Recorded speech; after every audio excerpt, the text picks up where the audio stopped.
offended.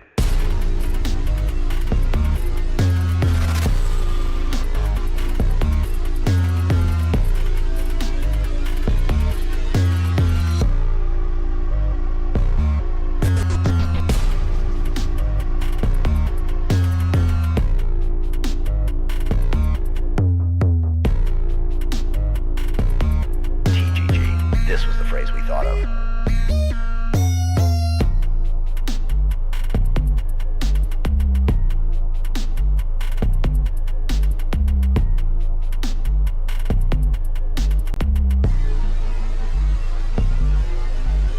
Legal counsel advised us to replace what was supposed to go here.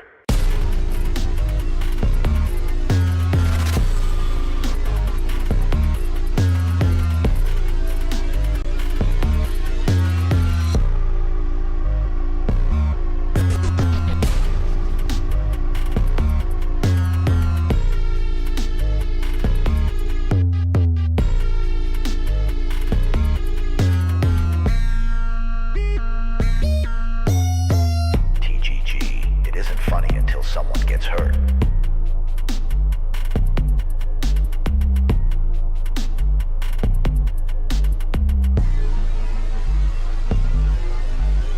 There's bugs in my skin.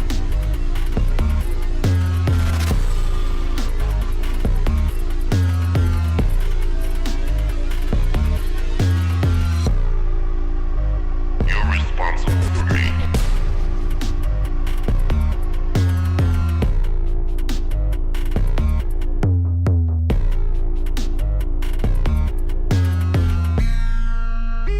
I'm getting offended.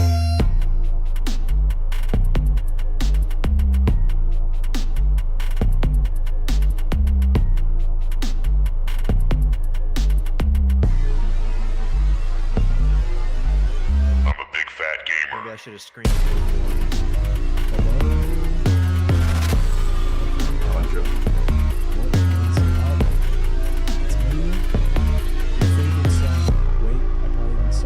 Song. No, I didn't. All Let's do that again. That's right. only happened twice. That's Intro only happened redo. Twice. It's me, your favorite son. Redux. This is TGG Plus. It's Friday. We're here again, as always, back to give you your favorite show, your favorite podcast on the internet. Your favorite. Your favorite everything. I'm here, as always, with my co-host, Evan Prince. That's me. And we have our guest this week. Very special guest. It's Arkham 6. Do you say Arkham 666 or do you say Arkham 666? Do you invoke the name of the beast when you say it? I vary it depending on how lazy I'm feeling. I mean, you know, it's a teenage edgelord sort of forum handle that I just got that I just stuck with. So is No. that the origin of Arkham 666? Is that you were into edgy demonism or something as a teenager? Just it was like I need you know, 'cause it's one of those things when you're signing up for a forum or something, you're going through, you obviously want a cool name. You can't just have, you know, any name. It's gotta be badass. It's gotta be cool. So then I'm like, so I was just, you know, going through different things. Like, okay, well, I like Lovecraft, and it's like, okay, well, Arkham is obviously taken. So I was like, oh, 666, that's like a devil thing. So it's like, it connects to like horror. So it's like, let's do that. Oh, no one took it. Well, that's mine now. And Incredible. yeah, and you know, to anybody who watches my channel, I'm sorry, I'm not actually a skull in a robot helmet. I was gonna set up like a whole VR chat thing with the avatar, but I was like, it's not that difficult to do, but That would've I'm been not dope, that though. committed to the bit. Yeah. Why don't we just say that you're like a fleshly, realistic automaton that the skull, like the skeleton, is Is controlling by a inhabiting. remote? Yeah. Yeah, Yeah, that's fine. That, you know, that's what Well, we'll go with. That's the lore. whatever makes your day. Whatever makes your day, yeah. That's your channel lore now. That's It, what the yeah, people it are, just yeah. got written. Everybody knows now. Yeah. I think my like do you Evan, do you remember what your first like online name was? I think mine was like I something do. to do with keyblades. I remember exactly what because it was the same for a long time. I used the same username on every forum. The only one I was really active on was Bungie.net. I was really active on the Halo, like particularly the off-topic forum, which they called the Flood. Yeah. But it was the same as my gamer tag. It was Revan XI9. How's that for edgy? That's Well, I pretty, mean, it was. Well, it's Darth obvious. Revan. Yeah, well, first off, my name is Evan, and Yeah. then second off, Knights of the Old Republic was like my favorite game, and I was Mhm. obsessed with like that. I played that game repeatedly, so I was like, all right, well, Revan, Evan, and then X, I like the letter X and I and 9. I thought it sounded edgy and cool, so I threw that on there because obviously I couldn't have Revan. And also there's canonical basis for the idea that Revan's actual name is Evan. I can maybe really? prove. Yeah, because here's the thing. This is a whole different tangent, and I'll keep it Is this short. But headcanon? Are you no, making no, this up? no. I'm not making this up. This is real. So Revan's actual name is never revealed, but his partner in crime, Darth Malik, his actual name is revealed, and it's Alec. So when he became Darth Malik, Oh. they added an M to the front of his name. So it just stands to reason that they just added an R to the beginning of Revan's name. That's not headcanon. His actual name was Alec. And then when he fell to the dark side, he became Darth Malik. That's real. That's a very Star Wars thing to do as well. Just add a letter to the beginning of their name, and it's their A lot of times they would remove it, like Darth Sidious, Insidious, Darth Vader, Invader. Yeah. A lot of times they would. Yeah. Yeah, that's kind of how they did it. But there's probable cause to believe that Revan's real name was Evan. Hmm. That's where he gets Wow. What a story. it. Yeah, that's how we start. Well, I mean, it is a bounty hunter as the Yeah. bounty hunter thing for the. That's how we're starting off. We start every podcast with an Evan lore dump. I don't know what's wrong with me. Evan's Star Wars lore dump. There's something wrong. Autistic info dumping. And he just does it because he knows I hate it, and it's to talk about. Yeah, he can't stand Star Wars. He's so over it. I really do Never hate stop Star being you, Wars. Evan. Never stop being you, man. Just, I don't know that I could if I wanted to. I think I'm stuck this way. Yeah. you're good. You're good. 100%. We know who the real star of the show is now, anyway. So Yeah. It's like what you said before we went live about like weaponizing what you were doing. I just had to weaponize my like lore consumption problem and turn it into my channel. I mean, that's kind of what we've all done in some way, shape, or form, right? yeah, Autistic info dumping, I feel very related to. There you go. Yeah. yeah, That's it. 100%. Yeah. Okay, fuck you, it's Revan now. That's right. That's how it happened. Revan Prince. Mm-hmm. Yeah, I think mine was like Keyblade Master, maybe, or something like that. I do remember an old Big Kingdom Hearts fan. like my first. I was when I was a kid. I was really. It's kind of weird because I don't care about it now at all. I don't really give a shit, even in the slightest, about Kingdom Hearts. So you skipped out on Kingdom Hearts 3? I played some of it, but I hated it so much I couldn't finish it. Hate to see it. I really didn't like that game. What it did with I don't know, just like gamifying. Not even game. It felt like a baby game. It really felt like a baby game. The first two weren't baby games? I mean, there was some challenge to those games. I remember being a kid and like really beating my head against the wall trying to get the I never final played bosses. any of those games. I don't know anything about Kingdom Hearts, so I don't have any basis on knowing like the difference between those three. You're better off. You're better off, honestly. That's what I've heard. Yeah. I've heard that it's just a convoluted mess, and at some point the main character fights Cloud in an arena or something. Yeah, I don't know. I don't like it. But I've because I think about it a lot lately because I've gotten so many requests to make videos on that series, and I don't know why, because it's not even remotely close to what I do, I think. I take it as an insult, frankly. Do you guys have that? Do you guys have like a specific series you've gotten most requested? Yeah, 2 or 3. They're all Star Wars. Not so much now. I've had a few requests for the Darksiders games. I want to do those actually. I really want to cover those. Because I mean, I love the first one. I've played through that quite a few times. The second one I enjoyed but never finished. I think it was just a bit too big at the time I was playing it, and I had like other stuff going on. So I sort of put it down for something smaller, and then I haven't touched the others. I was very happy when, like the story, obviously like the story behind Darksiders, because they were trying to make this episodic sort of like AAA game, which I guess is very similar to what they did with Legacy of Kain. That was obviously a time when games were cheaper and they didn't have to make quite so much money to be guaranteed their next part.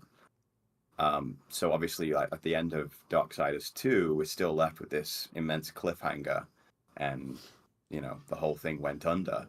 And so it was really cool to see those developers be able to sort of come back together and get their IP back and be able to make that third game. But then I don't know how well it performed. I no idea. I can check on Google, but I don't think it did super well. Yeah. I have a really peculiar story about Darksiders 3 because when it came out, I actually worked at Best Buy, and someone had pre-ordered it was like a $500 edition or something, because it was like a box that was like this long. It was huge, right? And then they didn't come and pick it up, and it sat on a shelf for like a year and a half with like a price tag on it, and just sat there. Nobody came. They couldn't keep it with the other games because it was too big, because it was like this. So they had to put it in like a different section at the Best Buy I worked at, and it just sat there for like a year and a half, and no one fucking bought it. Did they pay for it, or did they like just put it away? I think they just like probably pre-ordered it and put like $5 down or something, and then never came and got it, because I don't think Best Buy didn't stock that. Yeah. We only had it because someone pre-ordered it to that store, and then they didn't come and pick it up, so it just sat on the bottom shelf of one of the aisles, hoping someone would buy it. Collecting dust. Yeah, there was a layer of dust on it for a while. God. I think the worst, speaking of like deluxe editions, I remember being a kid, and my dad and me were really excited for Duke Nukem Forever. You're talking about the Duke bust. Yeah, and we went to GameStop, and we pre-ordered the deluxe edition that came with the bust, and that was, it was exciting at the time. Hail to the king, baby. And then it was just such a disappointing to pick that up and bring it home and open the bust and see that it's like this big. Yeah. It was like, and then you what? played the game. Yeah, and then played the game, and it was. Did you hate the game? I did when I was young. I didn't even have to grow up to let that one sink in. Have you played it since then and like given it another shot? No. I played Duke Nukem Forever for the first time, I think a year and a half ago, maybe less actually, maybe like a year ago. And I didn't hate it. Really?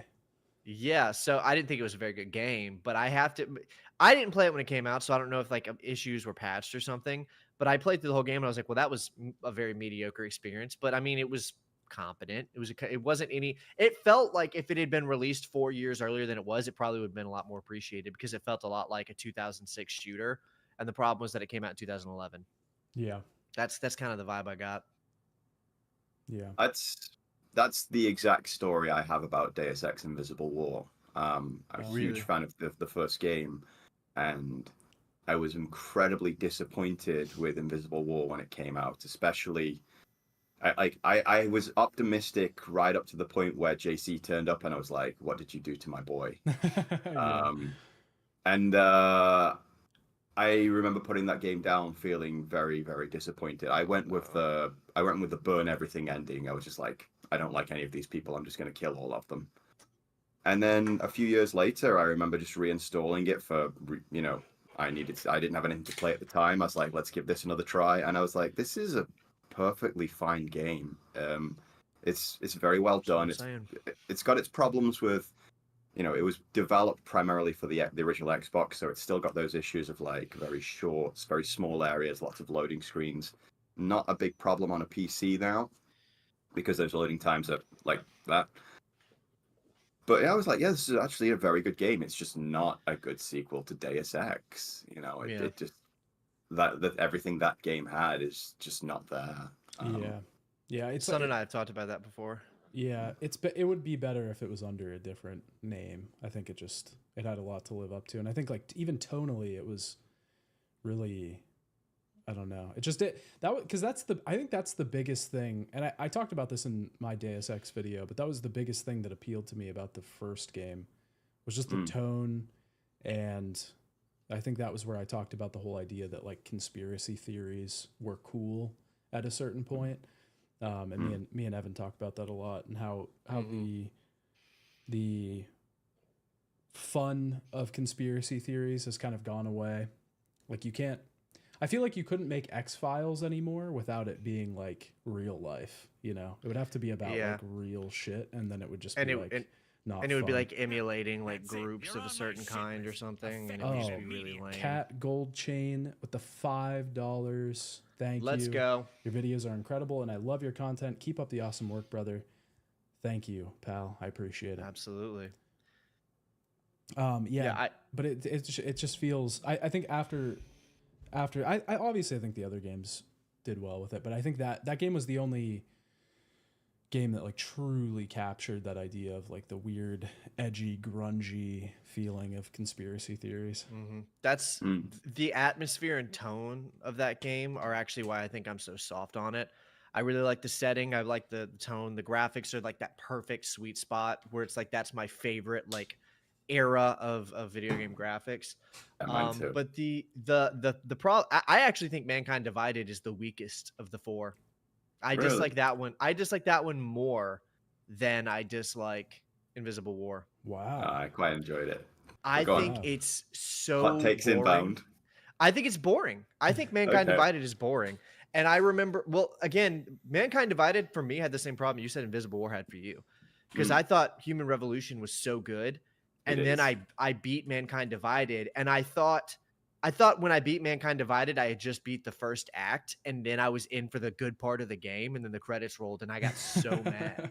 That game's story is bad. That's always the worst. That abrupt ending, I mean, even as someone who enjoyed the game clearly a lot more than you did, I sort of knew the end was coming as well, but it still feels really abrupt. I'm just like, where's the rest of my game? Yeah.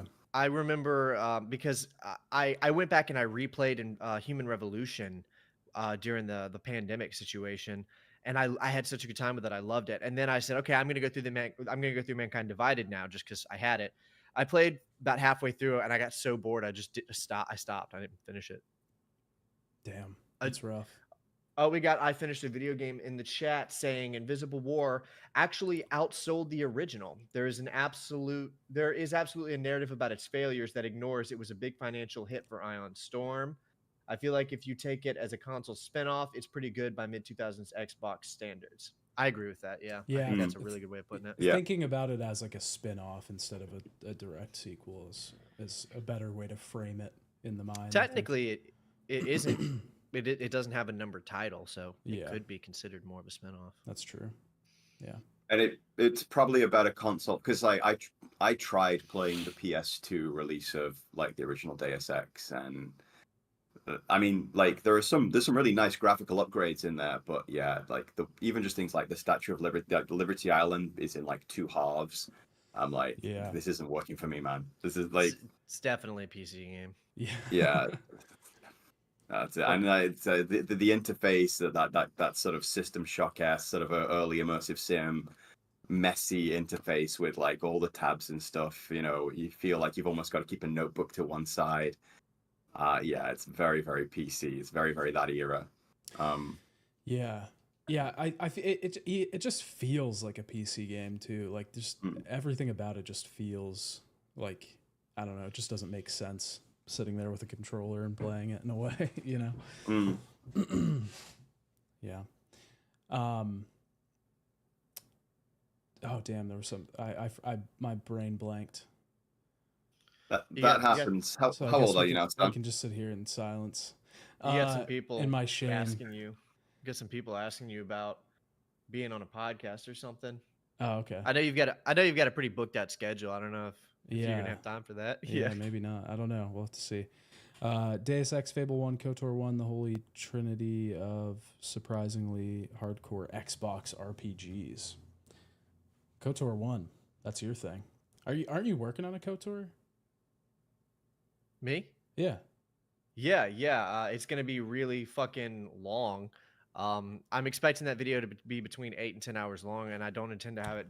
Like, so essentially, what I do is I live stream it every Thursday, and I play through a planet with the light side function of the light side playthrough, and then I play the next stream. I play through the planet on the dark side of things, so viewers can kind of juxtapose it. And I'm gonna get all the footage I can over the course of this year, and I'm kind of working on the script outline throughout. And then I'm gonna like really start hammering down on it next year, but that's gonna be a long time. But yeah, I'm working on it. It's gonna be the biggest video I've ever done. Damn. I think I've gotten to the point where I'm like super averse to doing RPGs. I don't blame you. This is a lot. This is a huge amount of work for me, man. That's why I'm doing it. Essentially, what I do is on Thursdays, the nights that I live stream it, that's the only day that I'll let myself like work on the outline at all, you know? Yeah. So that I make sure I'm not putting too much time into it, so that I can really just not feel rushed to work on it and get it done. And I work on other stuff as a priority, and then on Thursdays I kind of just chip away at the big one. Yeah. Yeah. It's I don't know. It's just so much like, because before I did, but I'm working on Metal Gear Solid right now, and before I did that, I was doing The Witcher, and just the contrast between those two is like wild. And you know, people were saying before I started Metal Gear, like, oh, that's going to be such a dense thing. And it is. I mean, obviously, like thematically, it's very dense, and like narrative, and just even like research to try and figure out what the original intention was and to create this kind of like through line across games and stuff is pretty dense. But it is like a dream compared to The Witcher, like just having this, because they're linear. Yeah, it's more straightforward. Yeah, it's like, okay, this happens, you know, to the end, and analyzing these little pieces instead of like, here's like all these little paths and all these little things, and trying to analyze every little step along the way is crazy. Which is essentially what I'm having to do with KOTOR. Yeah. It's pretty hard. I would not want to do The Witcher ever. What about you, Arkham? Have you ever thought about getting into an RPG? Because I mean, he did the fucking Larian video, which is insane. That is like, I have to give you props for that, because that video is nuts.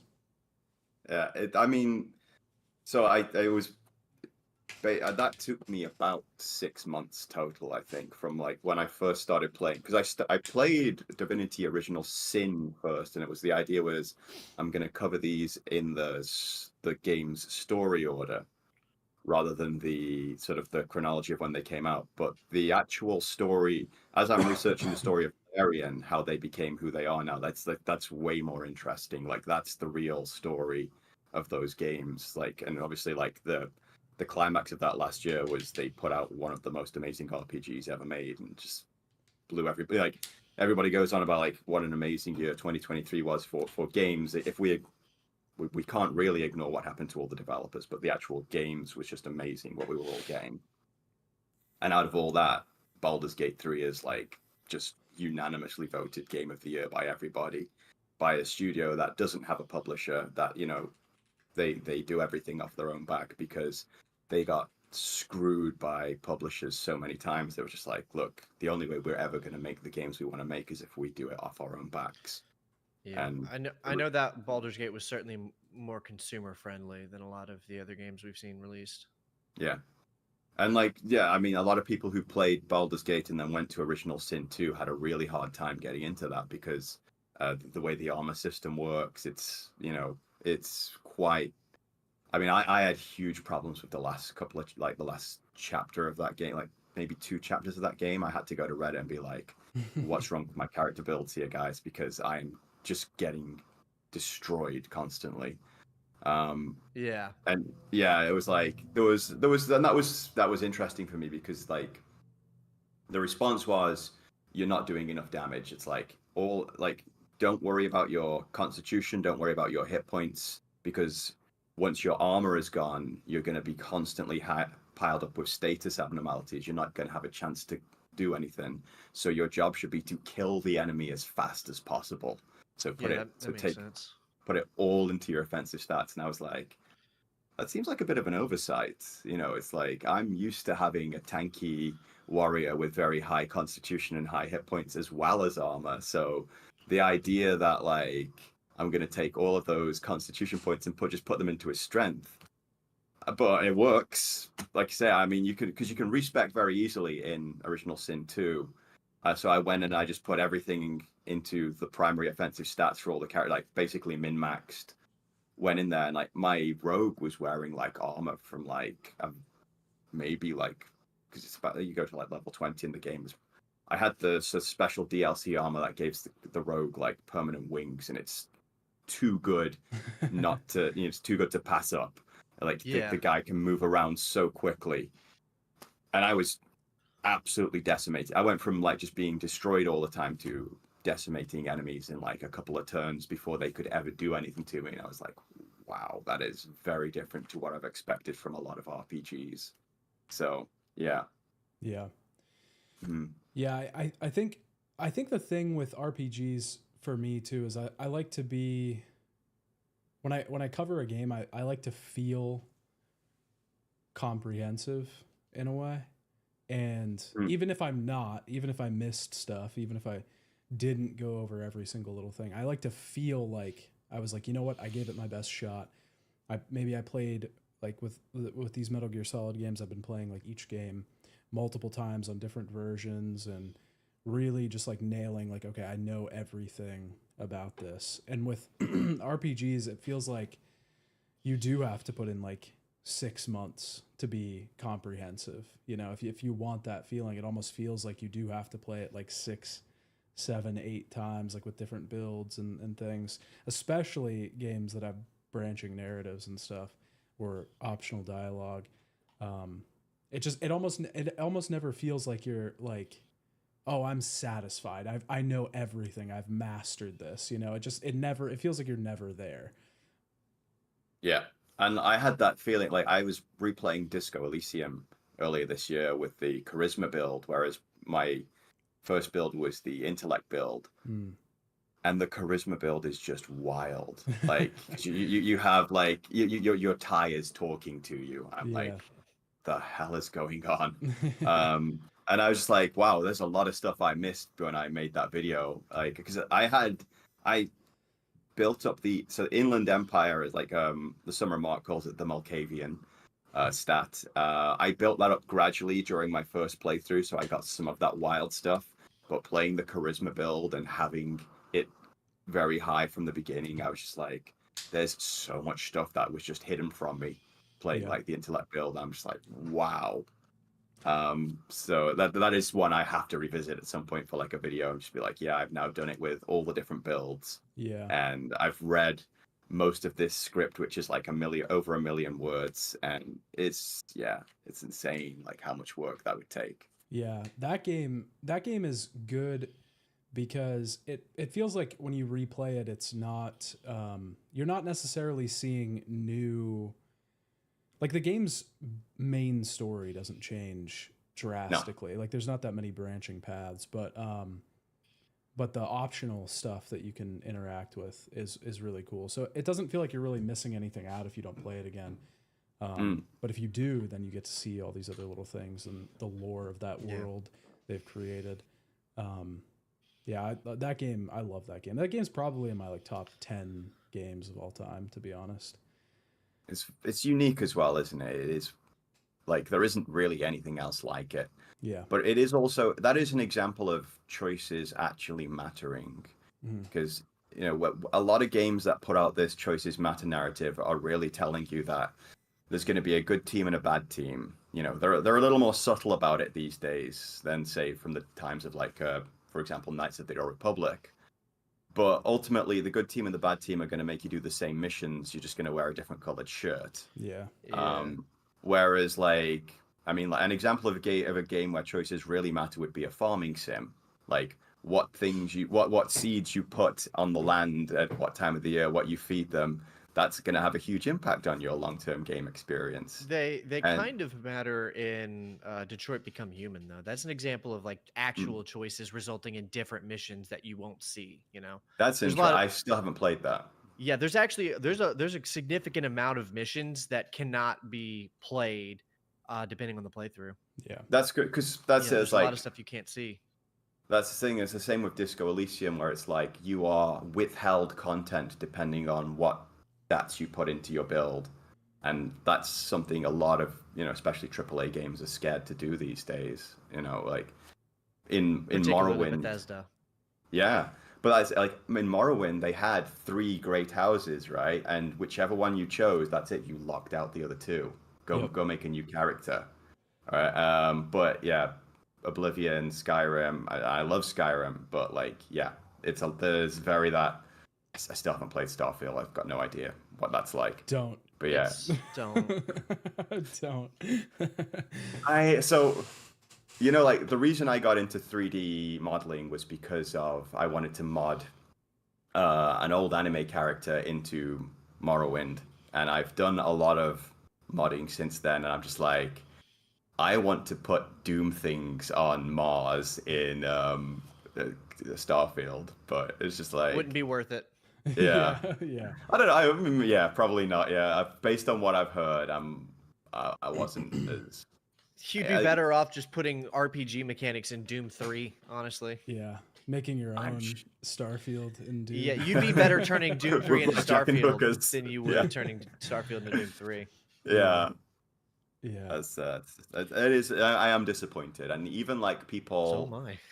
Even people I know within like the Fallout modding community who were very, very psyched for it, were just like, it's lackluster. Yeah. Most of the modding community has abandoned that game. Because we are the kind of people who are like, look, if it's just Fallout in space, that's fine. But there's a lot of just again like they probably, I say they made the same mistake as No Man's Sky, but it's that they depended too much on this procedural generation thing churning out content for them. And it's obviously not as good as having a handcrafted world. This is why I going back to Deus Ex, I love those hub worlds in those games because they're small and tight and handcrafted. Hub worlds are always the best way to go. They are, yes, they are amazing. We don't need any more open worlds. We don't need any more UB slugs. Yep. Right. No Man's Sky has already pretty much offered the best variation of that I think we're ever gonna get at this point. I've been told, yeah. And I really don't really think we should talk about Starfield too much, but I will say it's not just that they relied too much on the procedural generation, which they did. The problem is that there's nothing to do. That's actually the biggest problem in Starfield, because you have to go through like 4 loading screens for every objective because the space combat is pointless. It's just awful. The space travel is awful. It's the least immersive space game I've ever played. And I played a lot of them. It's like, I think the worst thing about it was that, like, I don't really like Skyrim that much. I like I was the never Elder a big Scrolls game fan either. but I don't like Skyrim. But at least Skyrim, its loop is like enticing enough that you won't really think about the things that break the simulation, right? You'll just play it, and it's satisfying. And Starfield, very quickly you become aware of all of those things that break the simulation, that really suck about it, and you become aware of the fact that you're playing a very boring gameplay loop over and over again very fast. And that was what happened to me. I hit a wall and I was just like, oh, why am I playing this? Like, what? There's no That happened to me 10 hours in. reason to play this anymore. So then I stopped playing it. Yeah. It's bad. Starfield is I don't know how they messed up on this so bad. Yeah. What was the old anime character Oh, Guyver. from You might. what is that? The show is that. Hang on, I'll bring up a picture and Guyver? Guyver, Bio Booster Armor. There was actually a couple of very schlocky kind of B movies done as well. The Yeah, with practical David effects on Hayter, it. right? David Hayter, yeah, he's in the second one. Yeah. The martial arts and the practical effects in those movies are very, very good. But they are very schlocky, sort of B movie-esque things. But that's based off an old anime, old manga, which was when I was younger, I used to read like when I was like middle school, I used to read Sonic the Comic, and that was where I saw my first ever advertisements for like anime movies, and Guyver was one of them. And like at this time it was all on VHS, so it was like I sort of had to like pester my parents to get to let me have one. And that was another reason why I actually live where I live. That was one of my first ins into that part of this culture. So yeah, it's a kind of a sci-fi alien armor that sort of gets of course it gets hooked onto an anime schoolboy, so he has to become this kind of reluctant hero kind of story. Mhm. Classic But it shonen. is, yeah, classic shonen. And yes, as I say, it had a big enough cult following that there were these kind of like schlocky B movies made of it as well. Yeah, and Solid Snake was in it. Yeah, that's it. And I think what it was the Morrowind glass armor looks kind of like Guyver. And it was this idea that like, well, people change these things all the time, so maybe I can change this to look even more like it. And there was a guy in the Morrowind forums who was actually doing this, and I was following the project for ages, and then he just vanished off the forums, which is that happens. And I was just like, it was that moment of like, fine, I'll do it myself. And I spoke to a friend. I was like, hey, I know you do like a little 3D stuff now and then. Like, what programs do you use? How did you get started? And things just kind of went from there. And sort of 15 years later, I still do this stuff. It's still something I absolutely love doing, whether it's just for myself, whether it's something I make for the channel, or I have like an online portfolio that I haven't updated in forever, but I've had a couple of commissions from that now and then. So it's a good way to spend my time. That's pretty cool that it just started out as like, I want to see this in this game. I like. Yeah. Yeah. I want to put an old anime in Yeah. Morrowind. Yeah. That's it. Yeah, I started getting I'm so new to 3D modeling. I started getting into it like a month ago. Just to make some stuff for videos. And I do like it. I wish I had more time to do it. Because it's intense. There's a lot. There's such a skill ceiling on it, Yeah. I'm describing a craft the way you would a video game, but yeah, They're not that different, right? yeah. Yeah, it's like you get through level 1, 2, and 3, and 4. Those are easy, but by the time you're at level 8, you get Yeah. it really starts getting harder to level up. Yeah. He modeled a monitor and it was easy, but now he's like, damn, modeling humans hard. It was Yeah. easy. It was pretty easy, but that was because there was like a YouTube tutorial on exactly how to do it, and I was like, oh, that's fucking easy. But now Yeah. I'm getting a little bit deeper into it. It's interesting. I did have some experience with Blender before, because when I was like 20, I got really into sculpting in Blender. Yeah, I'm very into that. Like the clay sculpting shit. Yeah, I got like super into it, and I was like, oh, I want to do this. This will be like a cool skill to learn. And then I was like, I think I did it for like 3 months, and then I was like, you can't do anything with this. Like, nobody does anything with this, like, and so I just stopped, because I was like, but I did like it. It was fun. I should have just kept doing it, because you don't have to monetize every hobby that you have. No, exactly. In the world, that's like a really unhealthy way to think. But yeah, it was cool, and that the Blender like system for that is really powerful and stuff. And ZBrush is definitely better. There's a reason why it's industry standard, but like as a free, completely open source app, like Blender is incredible for like what it offers you. Yeah. And there are people who who work commercially, who work in video games, who just use Blender, Mhm. because obviously, like anything you make in there, you can export to any file format you want. So it's entirely possible to like all of the assets that I've made for my own video game have been made in Blender, and it's very easy to move that stuff into Unreal. Yeah. So yeah, it's really it is Yeah. a really powerful app, and it blows my mind that it's still free.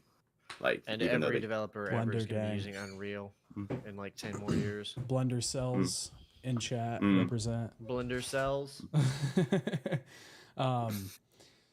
Yeah. Oh, speaking of anime, I've talked about how I hate anime here Mm. quite often, but I started reading a manga this week. I finally found something that captured my eye, my critical eye for manga. It's Kaiju made Wasama. What is that? Don't worry about it. Oh god, it's probably something gross. It's not at Um, all. It's just the fucking cutesy slice of life. It's like, never mind. No, yeah. It's Nisekoi that he got really into. That's what it is. No, I got into, it's called Eye Shield 21. Have either of you ever heard of this? No. Let me. I have not, but let me see if I've seen a picture of it. Ice Shield 21. It's Ice Shield 21. yeah, it's a football anime. It's a football sports anime. I don't even like Okay, football. Football or European hate, football? I don't know American this one. football. No, It's The- American the- football. the popular one. So like, there's the basketball one. Slam and dunk. like, It's great. yeah, slam. There's the volleyball one, which I think is Haikyuu. Haikyuu, that's fucking also great. Yeah. Yeah, he loves So Haikyuu. those. So I work in I can't high do school it. at the moment. The kids absolutely adore those comics. Like, yeah, like those kids. When I was working in junior high school, there's a lot of kids who are on like the basketball team and the volleyball team. They read those mangas like religiously, and like their favorite characters are like their idols for like their reason for being on those teams. And it's like, that's awesome. There, I don't know. There's like something so, because I got into sport. I didn't really read sports manga at all. When I first got into manga, it was like super shonen stuff. Like I was only really reading shonen stuff, and then I read Haikyuu, and I was like, oh, this is fucking awesome. So I have to read every sports anime ever. There's a cooking one. Yeah, I didn't like that one very much. The cooking, I can't remember what that one's called, but I've read some of that. But also like Initial D was kind of like, because Initial D is kind of like a sports anime too, but just with cars. It's got that iconic song. And Initial D is great. Initial D is sick. But yeah, Eye Shield, super good. It's just about it's like the same. It's the same thing as Haikyuu. They're all the same. He's just he has golden legs. He's a kid with golden legs, so he can run really fast, and he doesn't really want to be on the football team, but they're like, you got the golden legs, kid. And so he gets on the football team, and then he's an absolute beast. I don't even like football either. That's the funny thing, because I don't watch volleyball. Never watched volleyball. Never played it. I don't like football.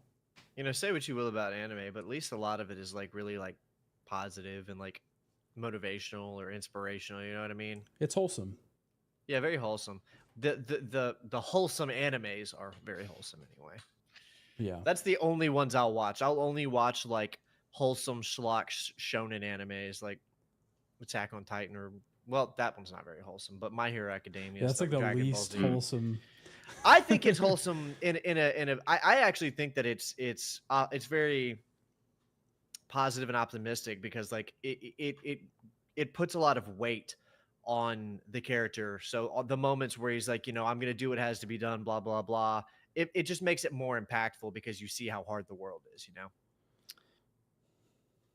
I think it's a stretch, to be honest. That's like the most depressing shit ever.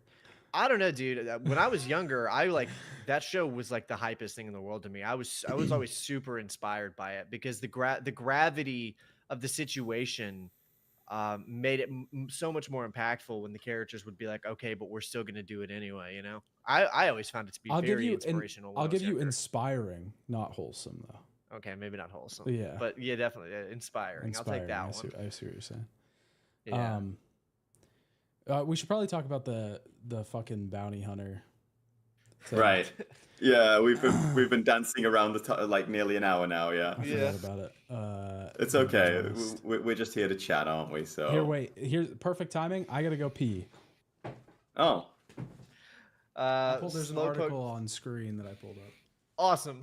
Slowpoke Tails says, I loved Attack on Titan until I understood the plot. I actually liked it more when I understood the plot. I thought the plot made it better. Have you seen Attack on Titan, Arkham? Only a little bit. It's not something. So I haven't watched like I haven't watched like anime seriously for quite a long time now.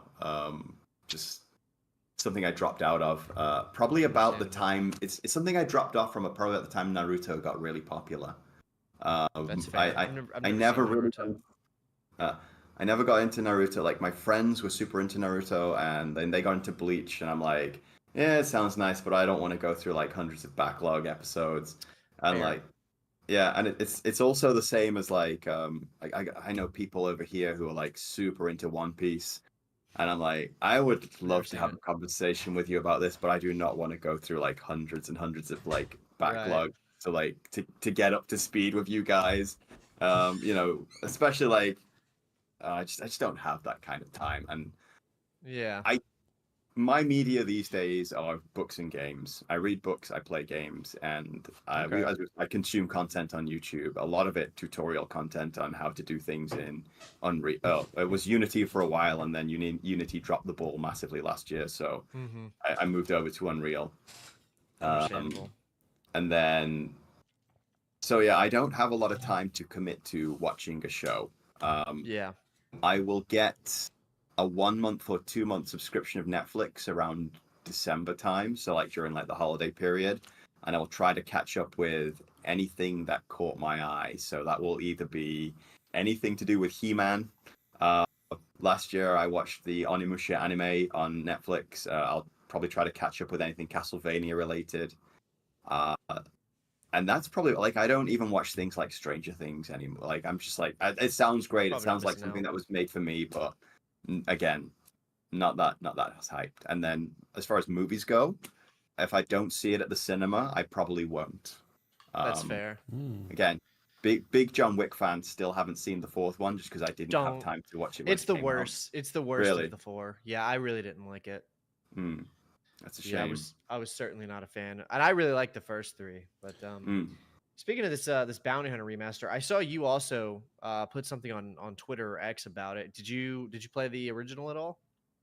On the Cube, yes. I didn't finish it, but I did have. It was one of my GameCube games. Yeah. I have good enough memory. I remember liking the jetpack, like the jetpack, the twin pistols. There was this kind of power fantasy element to it. A few months ago, or maybe a year, time is blurring for me, but I remember watching G-Man's video about it, and he said like it's one of those things. It starts very good, but doesn't stick the landing because there isn't enough content to sort of keep you hooked through the length of the game, as it were. It's like once you've kind of got this kind of the last two levels. It also there's a huge difficulty spike on the last mission or two that almost make it a kind of a slog to play through, I think. That gives me Ancient Gods Part 1 vibes. Yeah, Ancient Gods Part 1 was pretty rough. Yeah. So, I mean, it's still a sort of a beloved game, but I think that the real conversation about Bounty Hunter Remaster actually has nothing to do with Bounty Hunter itself, but rather the way some of these developers are treating the remasters. So, okay. Something you guys may or may not know about Aspire, but you've probably heard about it, is that they released a remaster collection of Star Wars Battlefront earlier this year, and it not only had servers that could not handle the amount of players, it not only was so uncompressed that it was like 60 gigabytes for 2 games that are like from over a decade ago. Yeah, that's insane. But they also inserted mods for Battlefront 2 and did not credit the original modders. Do you know about that, Arkham? Shit. I heard actually I did hear this. Yeah. I was a bit like it was I didn't sort of dive too deep into the story because I'm not a big Battlefront fan, but like as someone who has made mods for games and knows people, like I know people who actually, either through Patreon or like some people who are in the Bethesda creator program, and people who make money off this now, and I'm like That's unbelievably shitty.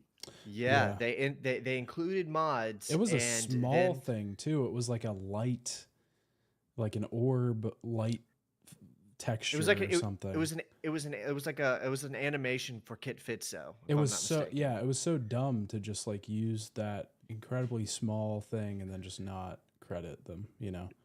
Yeah, or just not recreate it like you're a developer. Yeah. Yeah. But it doesn't end there actually, because last year, Aspire, the same developer, released a port of Star Wars Knights of the Old Republic to the Sith Lords for the Nintendo Switch. And when they announced it, before they released it, they announced that after the game came out, they would be including the restored content mod as DLC, and that the mod that essentially completes the game. They announced that they would be releasing that as DLC, and then like a month or two after, I think it was even further than that. Later after the game released, they announced actually we're not going to release that mod as DLC for the Nintendo Switch. You're still stuck with the base game and no refunds. What they said instead was, we can't refund you, but we'll give you a key to switch your KOTOR 2 for Nintendo Switch out for one of a list of other Star Wars games. So you could return that, and in exchange you would get a key for like KOTOR 2 for the PC, or like The Force Unleashed for the Nintendo Switch. So that's kind of shitty. You know, Yeah. you release a game, you promise DLC to complete the game. You can't. You then, a month or two after people may have already bought it, hoping to play that mod, announce that you're not doing it, and then you don't refund people. Yeah. That's So awful.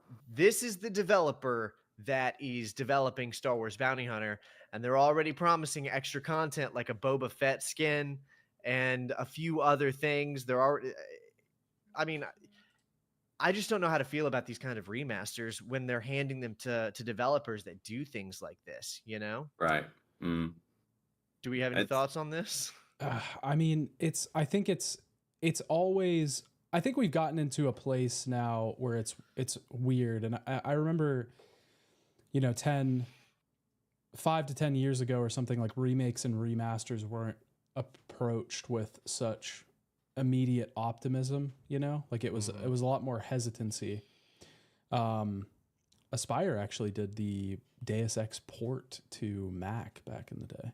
And they also they did do the Tomb Raider 1 through 3 remaster collection, which was received very well, I believe. So they did do that. But I think we used to approach these things with like a little bit of hesitancy, and then I think a string of remakes and remasters happened that were pretty good, and then everybody just flipped, and they were like, well, yeah, these are great now automatically. And I think the hesitancy was probably warranted. There was a reason it was there, you know, because I think remasters specifically are seen as pretty quick, you know, cash grabs, because you don't have to do much, and you're effectively re-releasing the same game and bringing it to a new audience or selling it again to the same audience. So there's a lot of opportunity there for profit.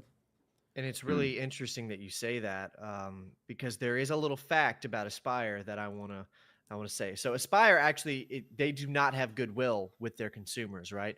Even since last year when they did that KOTOR 2 stunt, people have been increasingly frustrated with Aspire, yet Aspire continues to be around, and they're owned by Embracer Group. Oh shit.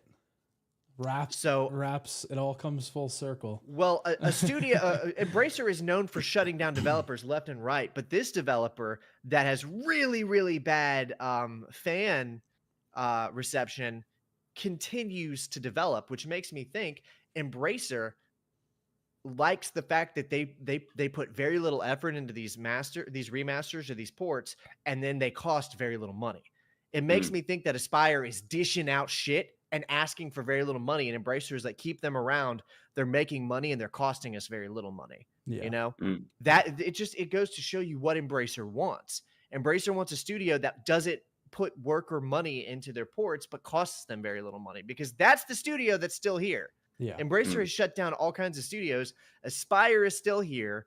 And, you know, not to talk shit about, you know, developers working hard on these games, or at least for the best that they can. I would like to think the best. I would like to hope that Aspyr is really trying their best and maybe they're being crunched by deadlines or something. But damn, that's the studio that you kept, you know? Yeah. They're like $1.5 billion in debt or something, like from like their massive spending spree, and then they had some kind of deal that fell through, basically. We talked about that last Yeah, cast. we actually our last episode was a deep dive into Embracer, and we did a bunch of research and stuff. It's pretty bad. Absolutely disgusting. And I knew, yeah.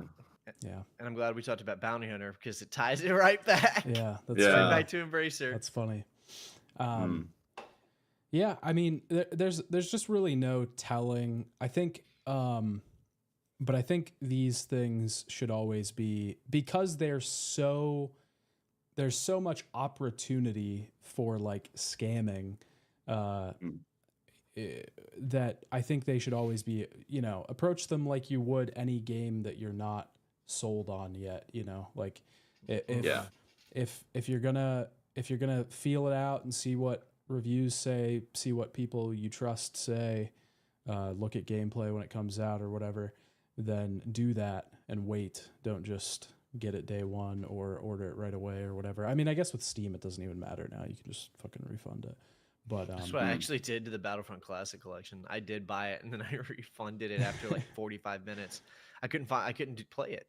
Well, I played it for my most recent, or the one before, worst reviewed Steam games video, and they have fixed a lot of issues to their credit with that game, but the problem now is that just nobody's playing it. There's like 16 people online. Like the original, nobody wants to. The original two Battlefronts, because you can buy Battlefront 1 and 2 on Steam already. Yeah. You know, and they're basically the same fucking thing as the remaster. You just have to like add a mod or two to get it like HD. They both have significantly higher player counts than the Classic Collection does. Yeah. And that's really not good. Well, I mean, you know, who wants to play the broken remaster when you can just play the game you actually wanted to play all along? The original one. The exact same thing happened with those GTA remasters, right? Yep. It's like they even went so far as to take the original games off the marketplaces to sort of like this is how you're going to play it now. Incentivize, And everybody hated it. Everybody wanted it, and they had to backpedal. I actually didn't play those, but I just saw footage and it just looked so bad. Like, I was like, I don't need to experience this. I've played these games before. Yeah.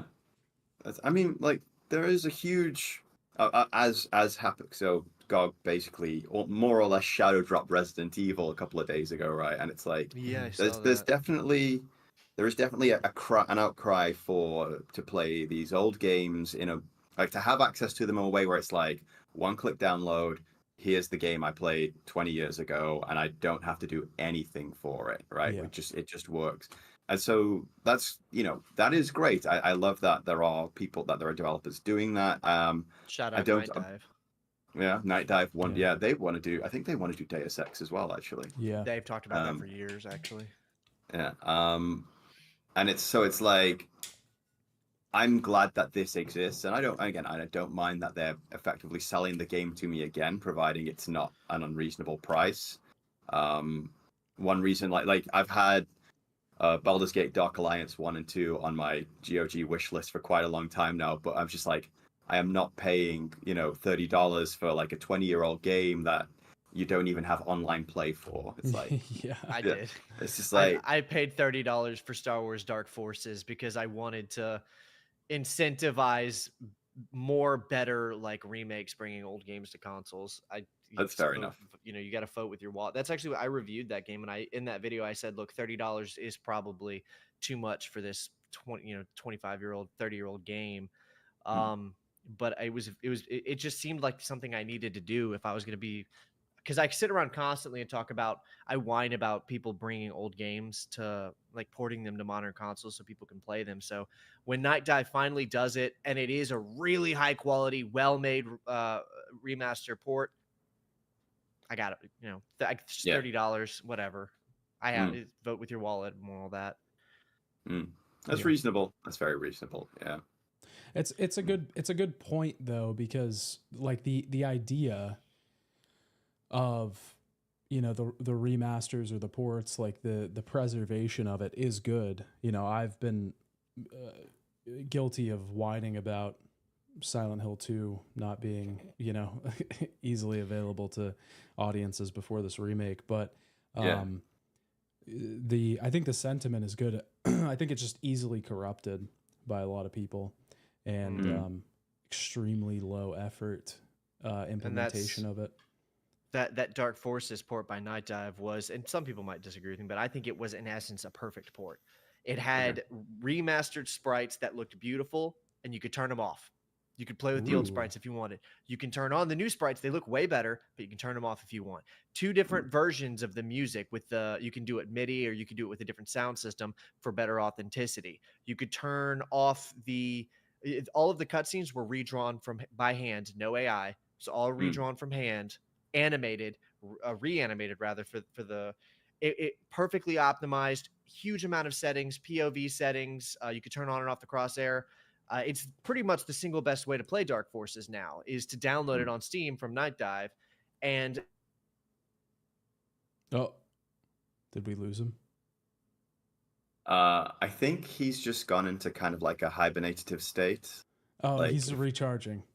Yeah, don't worry. It's like the camera's still working fine. Yeah, he's just you know, he needs a moment. Yeah, he'll he needs be a back. moment. He'll be back. Yeah. He expended so much energy ranting about Star Wars. Oh, yeah.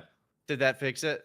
You're good. Yeah. Check. We definitely did Yes. not talk about you at all while No. you were gone. Yeah. Okay. We didn't Nothing call was you said at Evan. all. Evan.exe stopped working. Yeah, that was like a Discord thing. I don't know why that worked. I don't know why that happened. I just had to leave the call and come back. Yeah.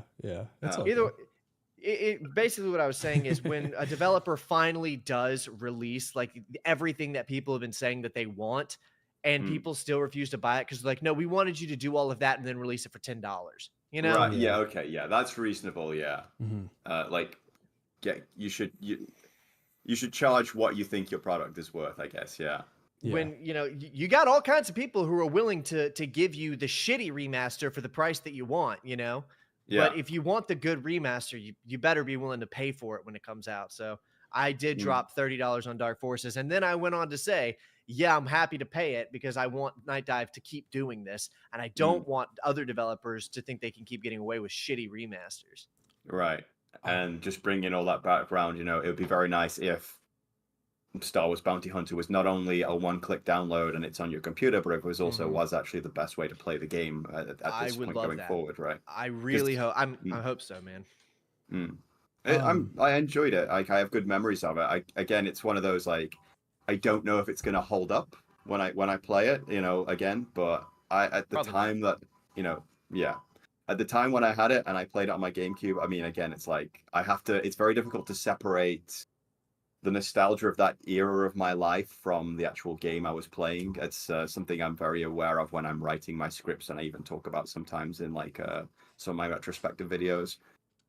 But yeah, it's something I would like to play again at some point.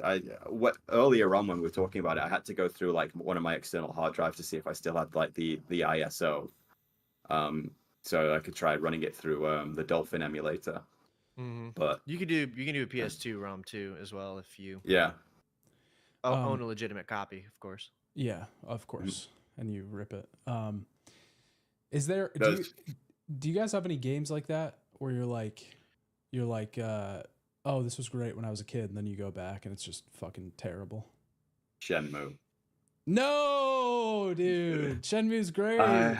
It is, but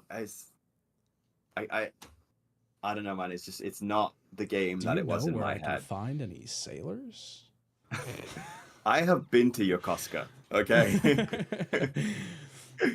I don't know, man. It's. I won't say that I hate it, but at the same time, it is not the game that it was in my head. It's definitely not that. Yeah. Okay. I see the flaws now, and that's actually why I still haven't bought the third game.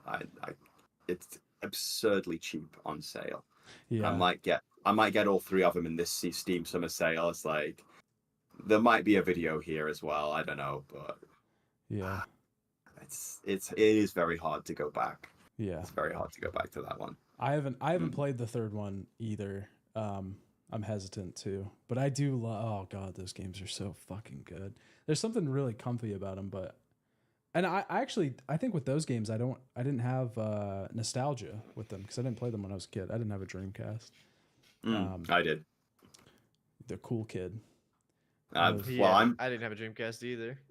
I had a Sega 32X, so that's how cool I am. Damn. Yeah. It was Indigo Games did a video a while back about, he was talking about like all the little interactions, like the mundane interactions that sort of get brought into certain games, especially like immersive sims. But like Shenmue has a lot of that very, as you say, cozy kind of, you can walk around the house, you can open all the drawers and the cupboards and you might find a little collectible, and there's absolutely no reason for any of this to be there other than that's what is in a real house, right? Mm-hmm. And there is, and obviously at the time it was one of the first games where all the NPCs had like a walking pattern, and they would get up in the morning and they would go to their job and they would do these things and come home. So there is something very special there, and especially because again it was one of the first games to ever do that. But yeah, it's still kind of hard to sort of play it now, I guess. Again, yeah. And again, just because games like Yakuza have done it better, That's fair. That's a good point. Yeah, Yakuza is like has just evolved that whole idea to it does have something that Yakuza doesn't though, and that is like Yakuza never really gets like homey at all, Yeah. Like it never finds a place to sit really. But that's just kind of like Shenmue's whole thing. Mm-hmm. Evan, do you have a game like that? I was trying to think about it, but I mean, honestly, not really, but that's because I am so quick to overlook problems. Like most of the time, if I remember a game like fondly, it's because I liked like the atmosphere and the story of it, and I'll play it, and even if it sucks, I just won't care because the atmosphere is oftentimes exactly this as I remember it, and so is the story. I've always been the kind of person who plays more for like the tone, the atmosphere, the plot line, the characters, stuff like that. But the only thing that no, I can't really think of anything that comes to mind, man. You've had amazing taste your entire life. Yeah. Well, every time I've ever gone back to play a game, I remember it's the same as I remember it. I've always really liked it. So I don't know. I think I'm sure I don't really have like one specific one to be honest, but I do. I mean, I played a lot of licensed games when I was a kid, like a lot of licensed, like a lot of Shrek, like 2 and shit. Yeah. A lot of stuff like that. Yeah, I didn't play stuff like that. I played a ton of those, so I can guarantee you one of those is definitely not as good now as it was back then. Finished the video game said true based video game enjoyment is just sitting on the high street in Shenmue waiting for an appointment. Let's go. Well, I would just go to the U Arcade and play some Super Hang On. Yeah. Until it was time. Yeah, that was worst game I enjoy. Sorry, go ahead. Oh no, go on. That just gushing about playing games in U Arcade. I finished the video game and then says worst game I enjoy is Star Wars: The Clone Wars, an utter dog wash, twisted metal ripoff, but goddamn, I rinsed it. Man, I liked that game a lot as a kid too. I haven't played it for the channel. That's actually one of my big requested games. There's like a handful of them. That one has been requested. There was a Clone Wars game that was a twisted metal ripoff. Yeah, it was around and shit. Yeah, it was before the Clone Wars show. It was a tie-in with the movie Attack of the Clones. It was for the original Xbox and GameCube. But yeah, it was all vehicle based. And there was a scene. There were a couple of levels where you were on the ground, but it controlled like a vehicle.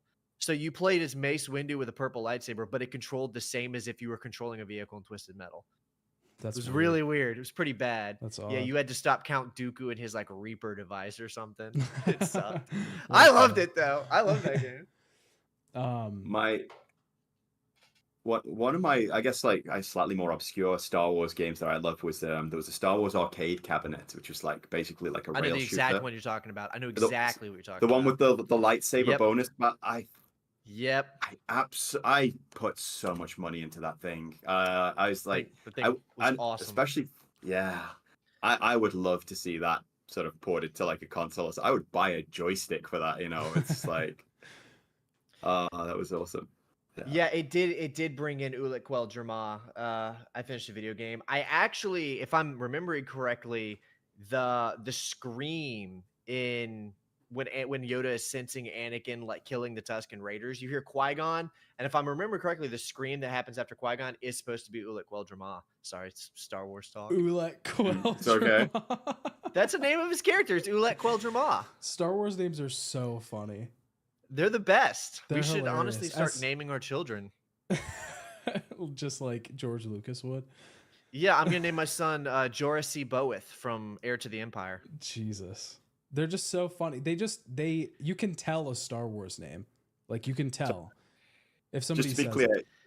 your Yeah, son's there's- full name will be but Jarasi, both from Heir to the Empire. That's the Yeah, full name. that's the From full Heir to name. the I Empire see. Prince. Well, his first name is Jorah C. Bowith. His middle name is From. His last name, I'll change it legally to From Heir to the Empire. And then I'll name his brother the Jedi Master that got cut out of Revenge of the Sith, Jedi Master Sin Draleg. It's real. It's real. Anakin kills him in Revenge of the Sith. It happened during the Jedi Purge at Order This 66. is a very long name. Yeah. No, it's just that's it's still going. Sindralig. It's still going. Barack Obama sounds Star Wars. Yeah, who's It does like kinda. genuine question, bro? Look up the lore. I can't explain that. I can't explain all that. Barack Obama. It's funny. My favorite Star Wars character when I was a kid was Ki-Adi Kid Mundi. Fitzo. No. Ki-Adi Mundi. Yeah, he was my favorite. The guy. with Let's the- go. They just fucking ruined him in the new Penis show. head. I don't know if you've been keeping up with that. No, did he come No. back? Dude, it's so funny. They put hit. Okay, so this was canon in both Disney and Legends. Ki-Adi Mundi was like 96 years old or something. He was less than 100, but because he was the one who said the line, "The Sith have been extinct for a millennia," and the new TV show takes place hundreds of years before, and they introduce a Sith. They put Ki-Adi Mundi as a character. And then Wikipedia had to really quickly, after the episode released, go back and change his age to be hundreds of years old. Oh no. Yeah, it caused Dang. this huge controversy. It's really funny. If I remember correctly, he didn't he train with like Yoda or something like when he was like a kid. I don't remember. I read a graphic novel about him when I was young. I think all of them. I think all the Jedi technically had training with Yoda. No, but it was like in the woods or some shit. I can't remember.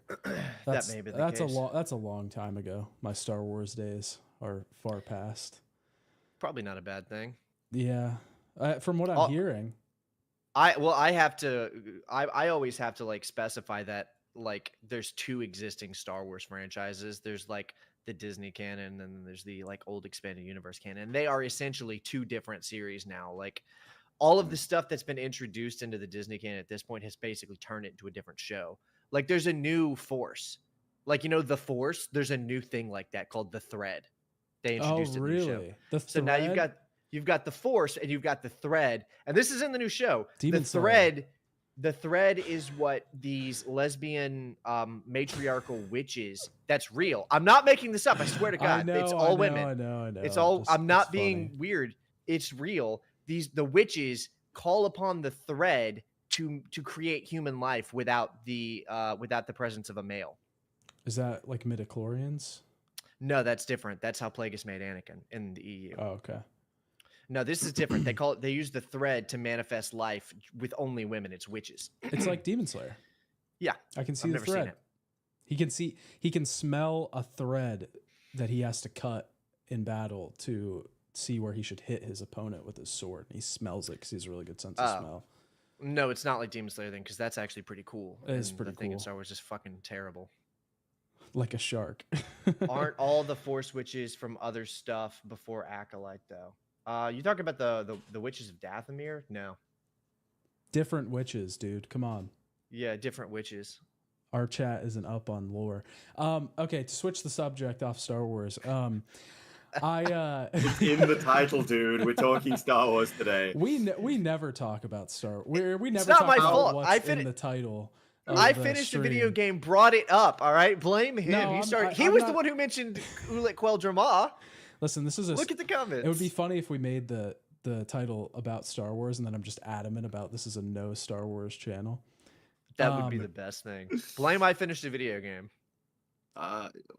Why not? He's in the UK. None of us are anywhere. You know, there could be no repercussions for it. That's true. He can take the fall. Yeah. He can take it. Yeah. No, but okay, I did have a thing I wanted to talk about because I started watching this. I don't really. You were saying earlier you don't watch shows or anything, really. Not a lot. Both of you, and I don't really watch. I haven't really watched TV for a while. Jeez, I saw it. I saw his comment. Damn, that was a good one. But I don't really watch shows either, but I do watch reality TV. That's like the only thing I'll actually watch because it's just so shit that I can just like kind of, it's like potato chips for TV. Mm-hmm. But I started watching this reality TV show called The Ultimatum, and I had to actually turn it off after 4 episodes. It was like it was so humiliating for the people that were on it that I felt like I was being humiliated by watching it. It was so secondhand cringe. It was so bad. It's so the concept of the show is that there's these couples and they are all married. Or no, they're not married. They want to get married. One of them really wants to get married. The other one doesn't want to get married yet. And so they issue an ultimatum and they say, at the end of this experience, you have to either get married or not. Right. And, and so the all of the couples switch partners for the duration of this thing and then decide at the end if they want to be with the other person or not. But every once in a while they'll come together and they'll have these like little roundtable discussions where they'll talk about how they're feeling about their current partner.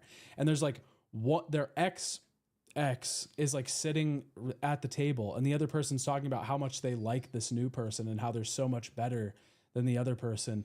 And they get them to like describe the ways that they're better than the other person, like specifically. It's so fucked up, dude. I was like, I literally got 4 episodes in and I was like, I can't do it anymore. I can't. And I watched some bad reality shows. God, that sounds awful, dude. But the worst thing about it is it's a Netflix reality show, and they do this with all their reality shows where they say it's an experiment. It's a social experiment. It's not a reality show.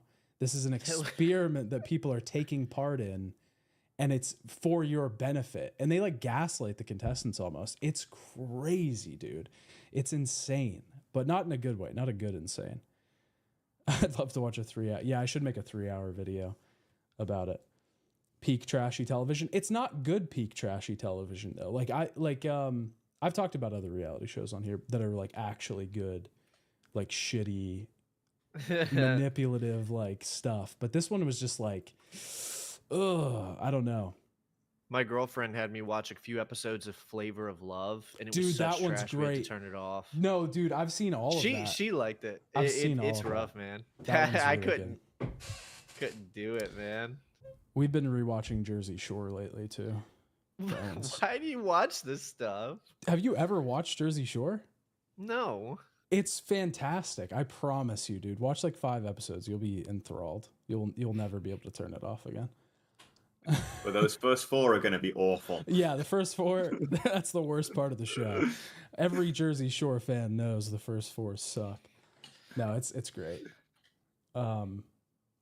The Netflix layer. Yeah, Netflix. Yeah, there's something about Netflix where they want like a pass. They want to be able to be like, this is a social experiment. It's not a reality show.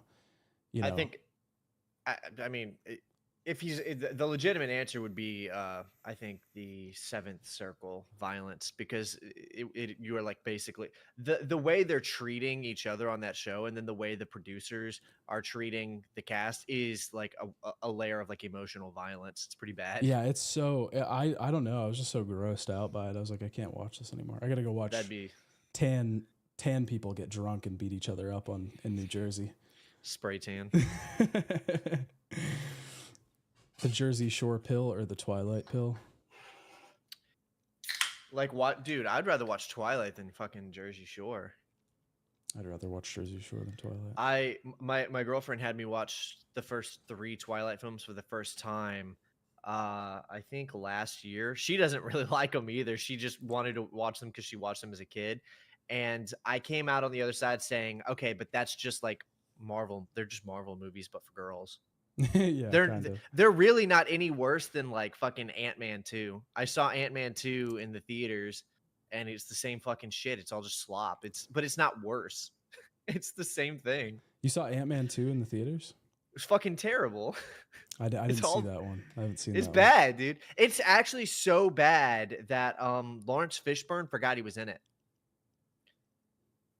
one. That's real. What do you mean? In an interview, someone asked Lawrence Fishburne a question. He'd be like, "Oh yeah, I think I would like to be in a Marvel movie. That sounds really fun." And then the interview had to say, "But you were in Ant-Man and the Wasp." And he went, "Oh yeah, that's right." Oh, That happened. That I happened. thought I blanked it from my memory. oh wait, you had heard about this before? Oh wait, no, you're saying okay, Fishburne. Oh yeah, he's talking about. Yeah, that's Lawrence uh, Fishburne forgot he was in Ant-Man and the Wasp. that's how you know it's bad, right? Is when your guy doesn't even remember doing it. That's funny. Let's see if I can find that article. Okay. Yeah, here it is. Yeah, I was gonna pull it up.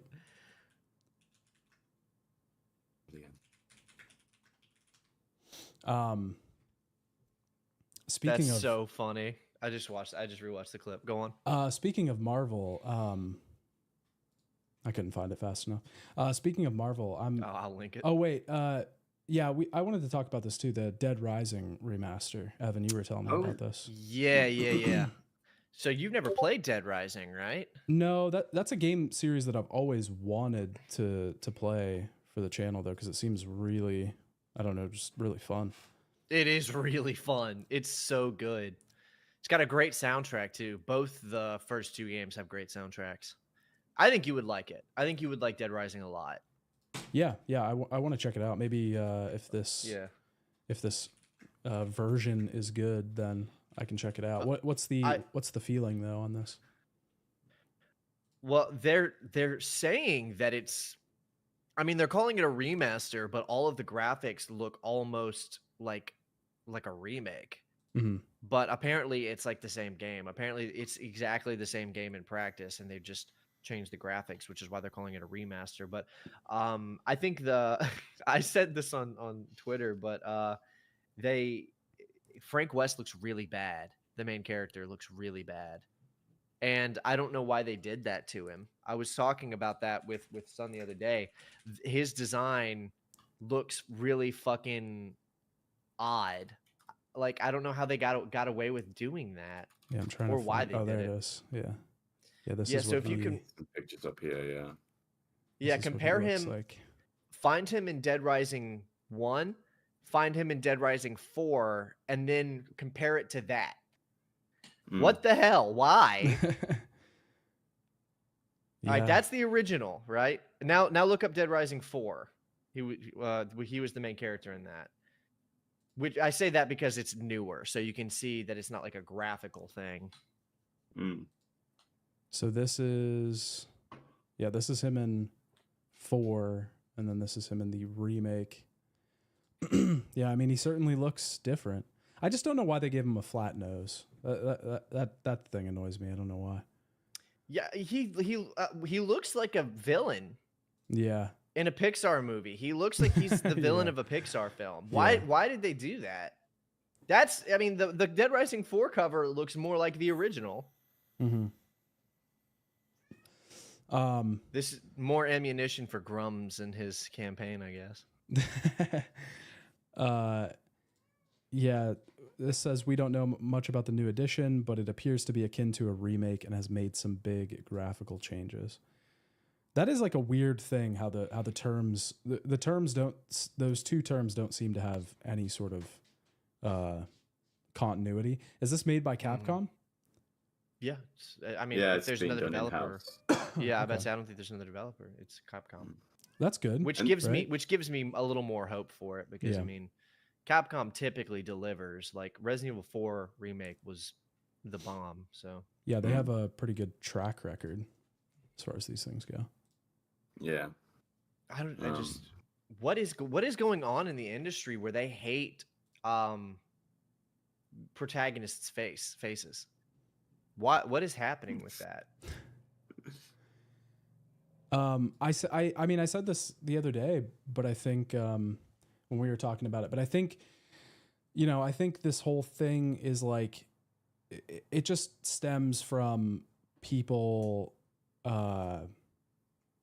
whoever is doing it now, because I would assume the remake team is not the original team that worked on the original game, but whatever team is in control of it is like, we're making these changes to the models because we think they fit the character better.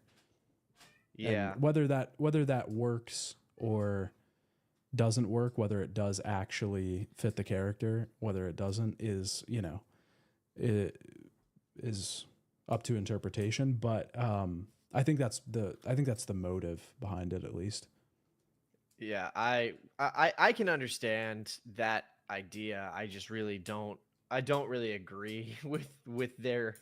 If that's what it is, I don't agree with them Mhm. because Frank West's character was supposed to be like an American stereotype of like a hungry journalist. Like Yeah. I don't know if you know this. There's a lot of memes from Dead Rising, and like the biggest one is Frank West saying, "I've covered wars, you know." I don't know if you guys have heard that, but it was really popular for a while. That was like his line. They even used it when he appeared in Marvel vs. Capcom, I believe. Like that was his thing. He's like, I've covered wars, you know. But like the point was that he's like a capable American stereotype, you know? Yeah. You ever heard that be the American the Japanese think you are? That's supposed to be him, you know? Big old if anyone should have had an oversized jaw, it's Frank West. Yeah. Yeah. How do you have you played these games, Arkham, or covered them or anything? I have not. No, Okay. Dead Rising passed me by. Yeah, it kind of did with I me love too. those games. I was working in a video game store when they were out, so it's like I saw them come and go, and I watched people play them, and I was like, it's fun in a goofy kind of way, but I just wasn't playing like that kind of game at that time in my life, so yeah, it just kind of passed me by. Yeah, it seems like it They would look- be cool. Yeah, they look really fun. Yeah. Well, I mean, I think the remake will be good. I don't know. Do you actually? I mean, it's Capcom, so like based on history, it's probably going to be passable at least. Do you think that his character design is going to prevent you from having a good time? Most people will probably there's a mechanic in the Dead Rising games where you can like put on different outfits that you find in the mall. The whole game takes place in a mall, and most people always have Frank in like masks or something, or helmets, like a night helmet or something like that. But it would be very, very hard to fuck that game up because the gameplay loop is so ridiculous and easy. The whole premise is there's hundreds of zombies on screen at once, 100 of them, and they're very slow and they're shambly, and there's a little counter at the bottom of the screen called the zombie counter that just every time you kill a zombie it goes up, and you throughout the game you're just watching it go up and up. It gets into the hundreds before you've completed the game. So and you just you kill them with anything you can find. You pick up a potted plant, you kill a zombie, you shoot them with water guns, you ride a skateboard and then you hit them with a skateboard.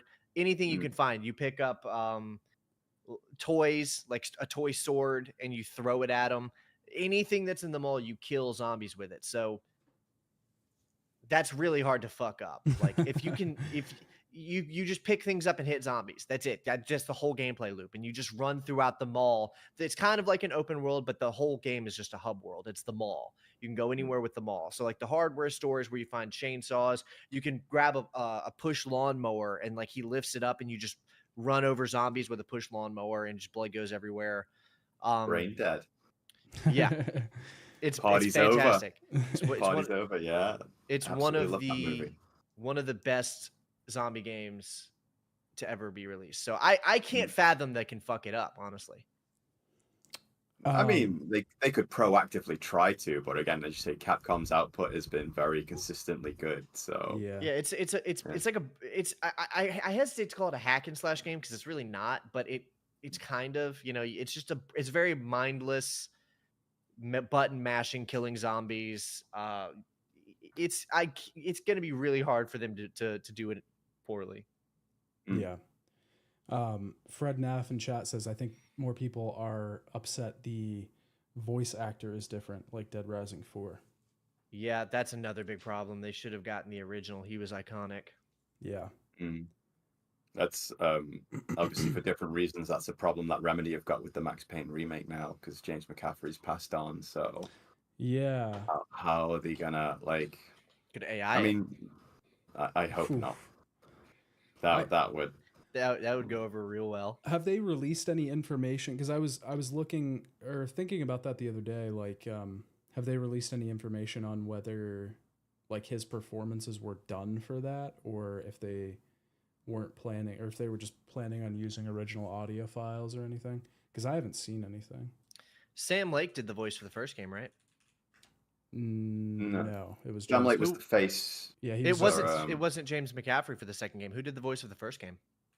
It No, I'm was. pretty sure it was James It was? McCaffrey in the Yeah. first It was game. him for Yeah. both. Yeah. I haven't played those games, so Yeah, James McCaffrey from 2008. Yeah. Oh wait, sorry, that's Mark Wahlberg, 2008 film adaptation. But Yeah. James McCaffrey was the first game. yeah. I'm pretty sure. It's So Sam Lake, always been him.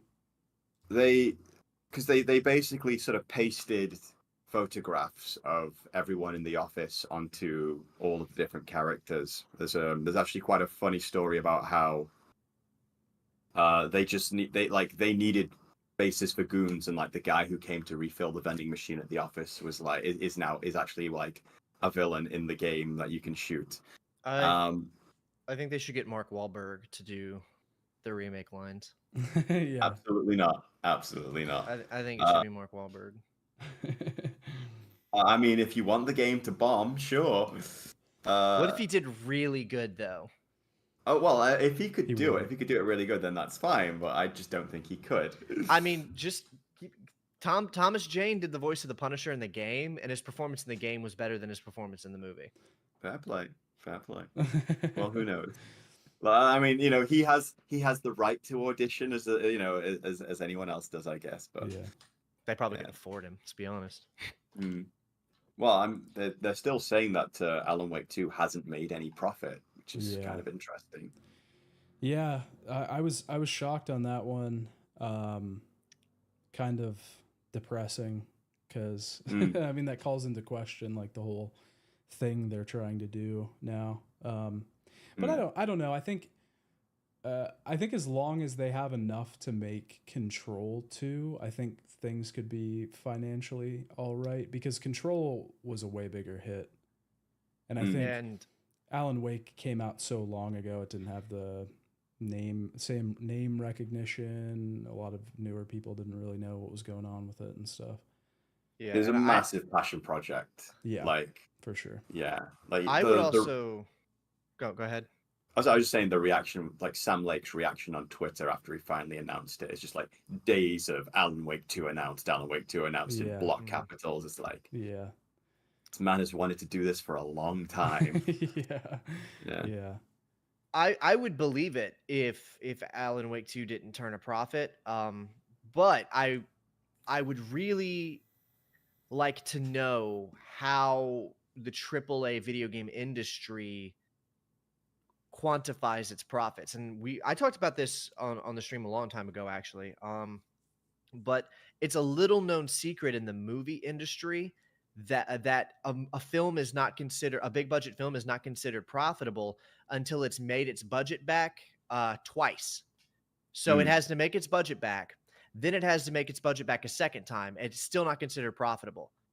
Whenever it's made its budget back and then made its budget back again, everything after that is considered profit. So if it makes its budget back and then another half of it, it's still not considered profitable, even though it definitively has now made a profit of its budget plus half, but it's still considered a non-profitable movie until it's made its budget back twice. So it makes me wonder if like the big AAA video game industry does something similar, where Alan Wake 2 was expected to make its whole budget back, then make its whole budget back again, and then it would be considered to be making a profit. You know what I mean? That's a very interesting point. Yeah.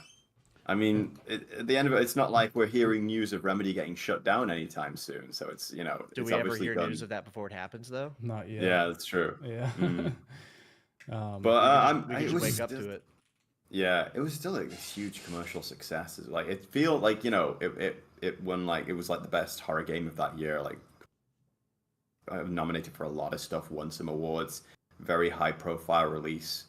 Yeah. And again, just because that game in particular hasn't necessarily turned a profit, that doesn't necessarily mean that's the end for the studio. They still might have enough to be, going on with their next project and whatever they've got planning long term. I mean, we can hope. Well, yeah. Are they owned by someone? Who owns Remedy?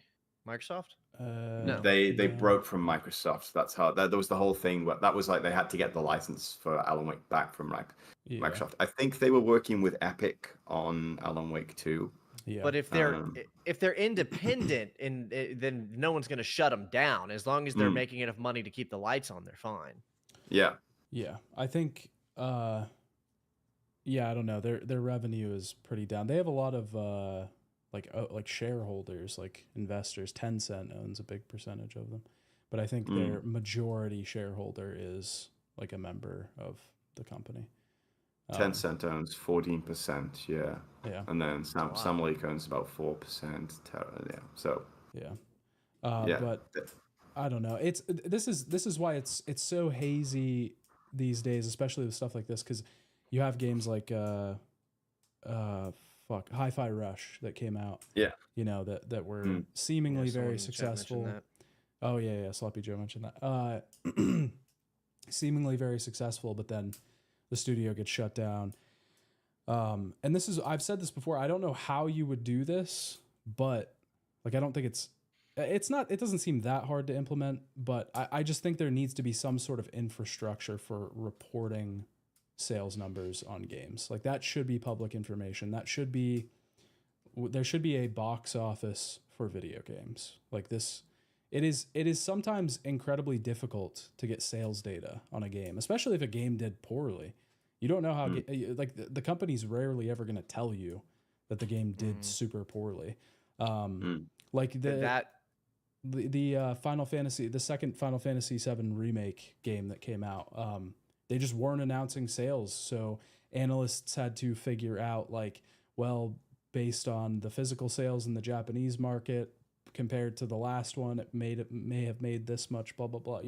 It's always guesswork, but it just feels like with things like the movie industry, it's like, oh yeah, it made this much money.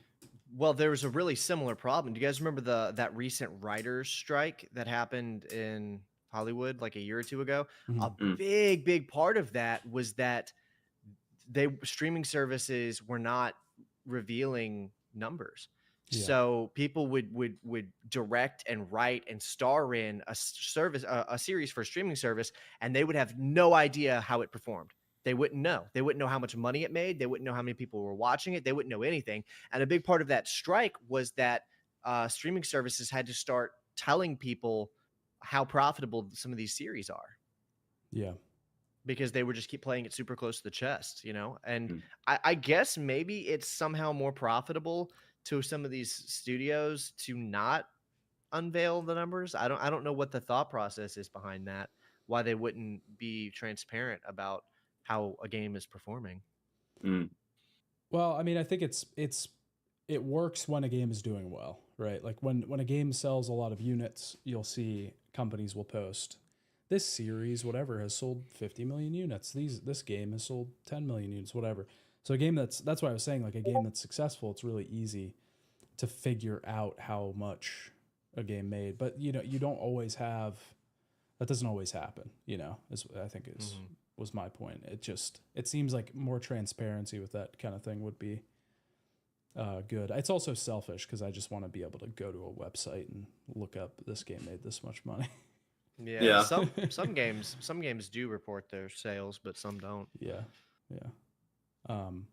Like if I want to know how much money Furiosa made, I just look it up.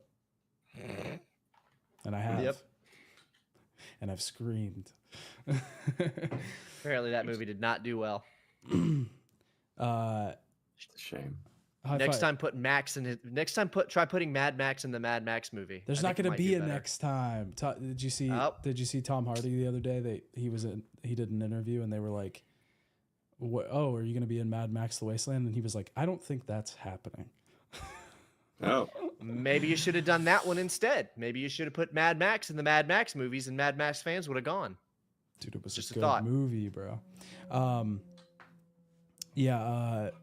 Hi-Fi Rush was popular, but Game Pass ate into the profits, so it was literally a problem Xbox caused.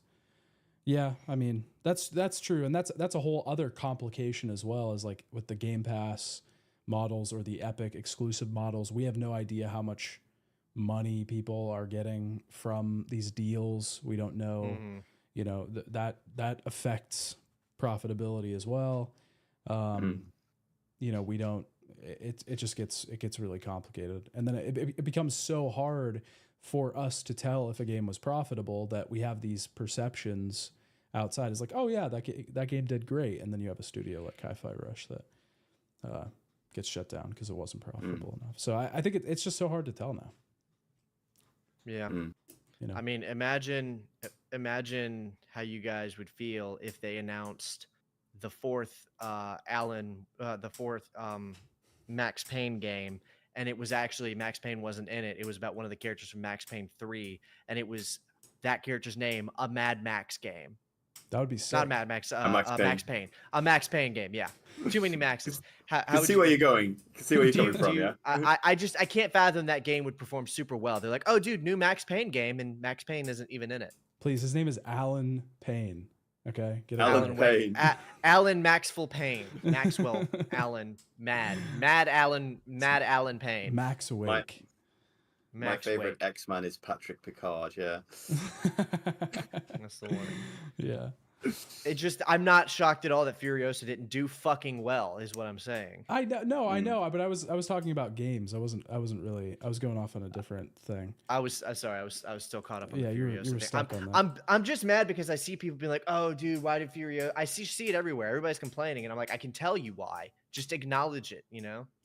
It was not a good decision to move forward with that film. It was a bad decision. Your point is moot because it's just saying, okay, do what's profitable with your art every single time. That's not a good I don't idea. think that's fair. You I'm wouldn't not agree with saying that. I do what makes sense, not necessarily profitable, but you shouldn't just go off and make a movie that makes no fucking sense for people. I don't think that movie made absolutely no sense. It was reasonable to think that it could make some money. Between the two of us, though, I'm the only one who likes the original movies. Yeah, you didn't even like Fury Road, so why would you go see Fury? I liked Fury Road okay, but that's the thing. You're arguing as someone who didn't like the originals. I'm arguing with someone who did. No, right? It's not that I didn't like the originals. I've never seen them. But exactly. I mean, that may as well be the same thing. You're arguing from the standpoint of someone who doesn't care about the franchise. So obviously, it doesn't matter to you what the fourth movie is because you don't care about the series, is what I'm saying. Sure. All right, whatever. I don't know. I lost. I don't get what your point is. What Fabiana Branco? I don't know what that is. Yeah, we gotta get off the Mad Max thing. I mean, it's fine, let the conversation go where it's going. Yeah, it's like it's kind of funny just seeing you guys sort of get kind of heated about it. I don't even think I'm heated. This is what we always do. Evan yells at me about woke It's not even a woke thing. If No, it I had know, been just fucking with you. any character. Yeah. So I like Fury Road. I don't know a lot about the original movies because when I watched them, it was something my dad introduced me to, and I was very young at the time, so it's not something I knew too much about. Mhm. I do like Fury Road, and I will say that I was like, okay, the character Furiosa was interesting, but is she her own movie worth of interesting? Mhm. And maybe she is, but again, it's like then you have to think about, okay, well, how much money is that movie worth, and how much should we expect? It's like Yeah, there's for sure. as I say, it's like if you were going to do the side, let's take it back to that game. If you were going to do the game about the side character from like Max Payne or whatever, that's fine. But like then you have to think how much money, what's a reasonable budget for that and a reasonable expectation on return. So it's like if you dump, if you're like, I'm going to put like millions and millions of dollars on this side game, on this side project about like, X character from X game, which people seem to like, but maybe don't know too much about. That might, like the branding might not be enough clout to sort of sell the game, as it were.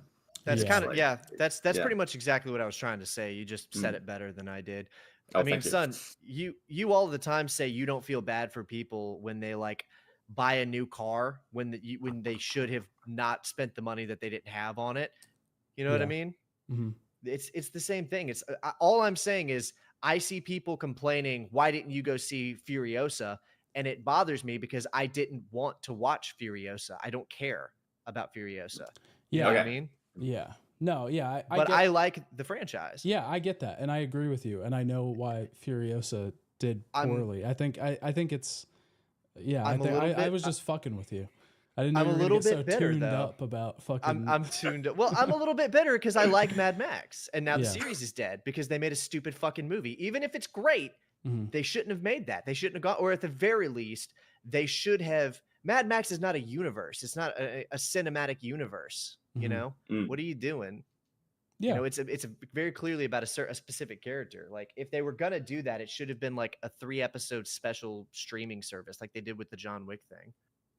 They did a John Wick streaming The thing. Continental. Yeah, it was a 3-episode special called The Continental. Oh, about It the was, it was hotel. set in the John Wick universe, which arguably is not a great idea either.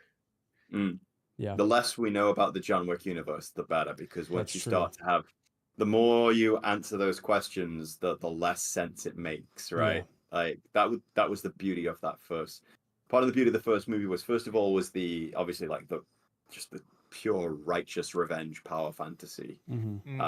Obviously I'd never seen a movie where it was like all the villains knew that the hero was incredibly like far more dangerous than they were. It's always it always supposed to be flipped, right? That the hero is supposed to be going through this like monumental struggle. But then it was like they introduced this mysterious criminal underworld that has its own sort of special currency and very bizarre rules. And the less we know about that, the better, because as you say, it's like it's the sort of thing which stops making sense the more you know about it. Right? Yeah. It's like, yeah. Yeah, that was one of my favorite things about that original movie, was just like your imagination felt like it was running with just like little term drops or little pieces. The first one was probably the best, but yeah, I mean it's that same thing. Like imagine if they had put a bunch of money into the Continental as a movie and then it killed the franchise.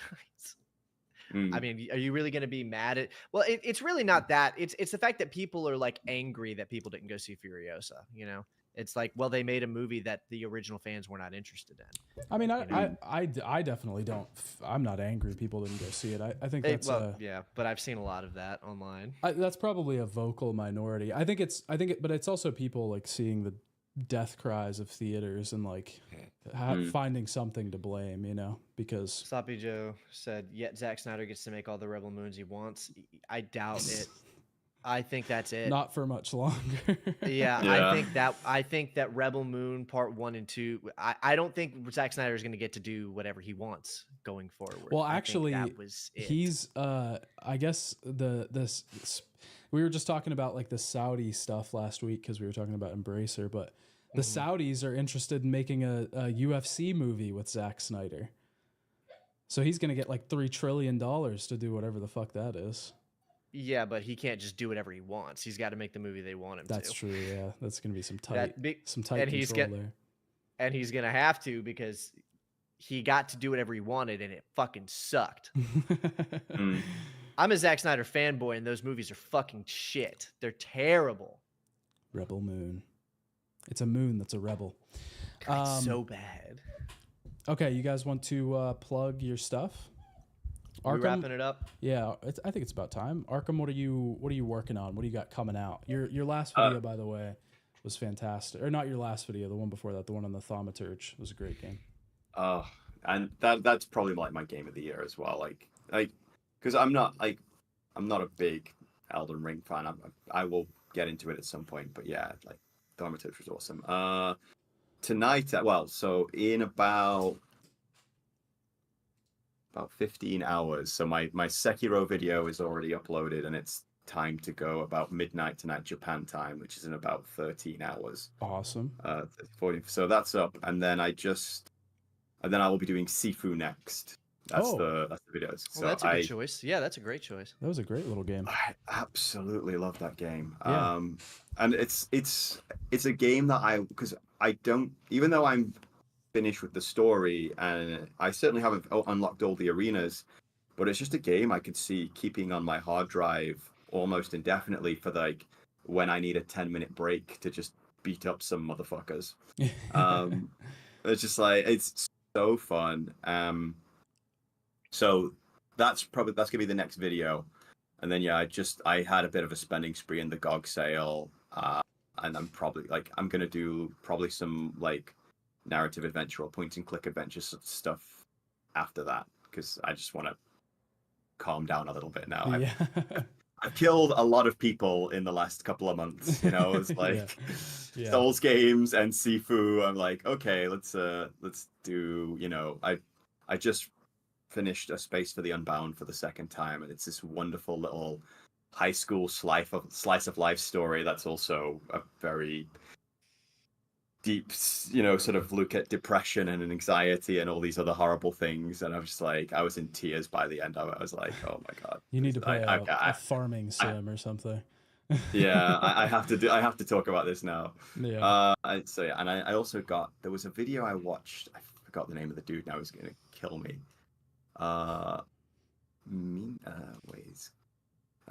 Bad Ghosts. Yeah, he did a video on a point and click horror game called Stasis. Oh, okay. And I loved everything I saw about it, so I got that in the GOG sale, and I'm probably gonna talk about that on my channel. I talked to Jared.